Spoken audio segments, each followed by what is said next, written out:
A, inscrit sur l'article, Monsieur Gérard. Merci Madame la Présidente. Je voudrais profiter de la discussion sur cet article 8 A pour dire combien, depuis le début de cette législature, le gouvernement et notre majorité ont affiché un front uni pour combattre toute forme de discrimination dans le domaine du sport et réaffirmer les principes du sport inclusif.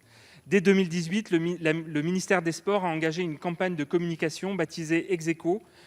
Parfois l'égalité est une victoire, pour mobiliser l'ensemble des acteurs du mouvement sportif dans la lutte contre les actes discriminatoires qui ont lieu dans les tribunes, sur le terrain ou dans les vestiaires et qui génèrent encore trop souvent de l'exclusion.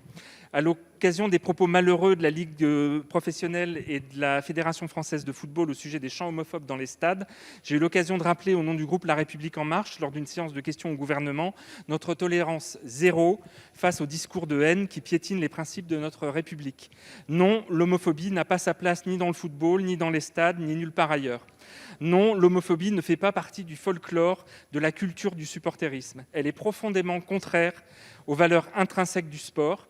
Et nous devons la combattre avec autant de force et de vigueur que nous mettons à combattre le racisme, l'antisémitisme ou toute autre forme de haine qui trouve à s'exprimer à l'occasion des manifestations sportives. Car l'insulte, la banderole homophobe précèdent toujours des actes de violence qui violent notre pacte républicain.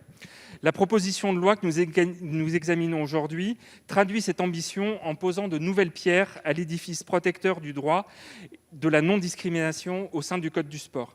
L'article 8 A, voté en commission, étend ainsi le champ de l'article L. 332-7 du code du sport, qui réprime d'1 an d'emprisonnement et de 15 000 € d'amende la provocation ou la manifestation à la haine ou à la violence raciste ou xénophobe lors d'une manifestation sportive.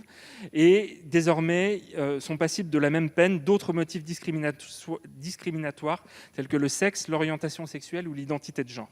Il complète ainsi de manière opportune l'arsenal législatif que nous avons déjà renforcé à l'occasion de la loi confortant le respect des principes de la République, qui prévoit que la délivrance ou le renouvellement des agréments aux fédérations sportives est conditionné à la mise en œuvre d'un plan d'action visant à lutter contre les discriminations dans le cadre du contrat d'engagement républicain.